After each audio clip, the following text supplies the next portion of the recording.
Recent గా చాలా మంది భారతీయులు పెద్ద పెద్ద పొజిషన్స్ కి అపాయింట్ అవుతున్నారు. మనం ఈ మధ్య గమనిస్తే ఆర్బీఐ మాజీ గవర్నర్ ఊర్జిత్ పటేల్ గారు ఇంటర్నేషనల్ మానిటరీ ఫండ్ కి ఎగ్జిక్యూటివ్ డైరెక్టర్ గా ఆయన అపాయింట్ అయ్యారనమాట.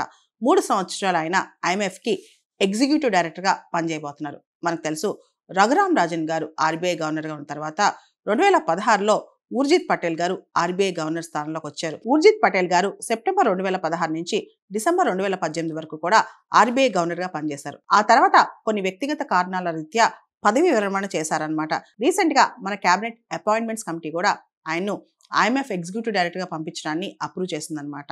ఊర్జిత్ పటేల్ గారు ఐఎంఎఫ్ లో ఇప్పుడు కీలక పాత్ర పోషించనున్నారు. మనకు తెలుసు ఐఎంఎఫ్ లో ఎగ్జిక్యూటివ్ బోర్డు అనేది చాలా కీలకం. దానిలో 24 మంది ఎగ్జిక్యూటివ్ డైరెక్టర్స్ ఉంటారు. ముఖ్యంగా ఈ ఎగ్జిక్యూటివ్ బోర్డు అనేది దేశాల యొక్క ఎకనమిక్ పాలసీస్ ని పరిశీలిస్తూ ఉంటుంది అనమాట. మనకు తెలుసు ఇంటర్నేషనల్ మానిటరీ ఫండ్ మరియు వరల్డ్ బ్యాంక్ రెండు కూడా వాషింగ్టన్ డీసీలో ఉంటాయన్నమాట. అయితే ఐఎంఎఫ్ విషయానికి వస్తే కంట్రీస్ కి బ్యాలెన్స్ ఆఫ్ పేమెంట్స్ ప్రాబ్లమ్స్ వచ్చినప్పుడు లేదా కంట్రీస్ కి షార్ట్ టర్మ్ ఫారెక్స్ సపోర్ట్ అవసరమైనప్పుడు ఇలాంటి టైంలో ఐఎంఎఫ్ ఇస్తూ ఉంటుంది అనమాట. అండ్ ఇంటర్నేషనల్ మానిటరీ ఫండ్ అనేది దేశంలో బ్యాలెన్స్ ఆఫ్ పేమెంట్ ప్రాబ్లం వచ్చినప్పుడు కానీ కరెంట్ అకౌంట్ డెఫిసిట్ వచ్చినప్పుడు కానీ ఇలాంటి టైంలో షార్ట్ టర్మ్ క్రెడిట్స్ ఇస్తూ ఉంటుంది అనమాట. ప్రత్యేకంగా వరల్డ్ బ్యాంక్లోని IBRD international bank for reconstruction and development వాళ్ళు ఇన్ఫ్రాస్ట్రక్చర్ డెవలప్మెంట్కి లాంగ్ టర్మ్ లోన్స్ ఇస్తూ ఉంటారనమాట. అదంతా కూడా ఫిజికల్ ఇన్ఫ్రాస్ట్రక్చర్ మరియు సోషల్ ఇన్ఫ్రాస్ట్రక్చర్ డెవలప్మెంట్కి వరల్డ్ బ్యాంక్ పనిచేస్తూ ఉంటుంది.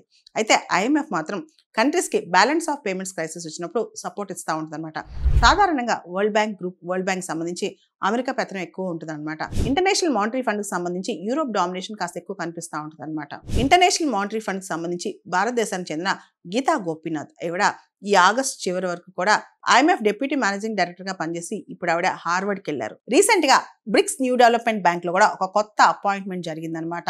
మన దేశానికి చెందిన డాక్టర్ రాజీవ్ రంజన్ గారు బ్రిక్స్ న్యూ డెవలప్మెంట్ బ్యాంక్ కి వైస్ ప్రెసిడెంట్ గా మరియు చీఫ్ రిస్క్ ఆఫీసర్ గా అపాయింట్ అయ్యారు. 5 year టెన్యూర్ అనమాట అయింది. మనకు తెలుసు బ్రిక్స్ లో Brazil, Russia, India, China, South Africa మరియు Egypt, Ethiopia, UAE, Iran, Indonesia సభ్య దేశాలుగా ఉన్నాయి.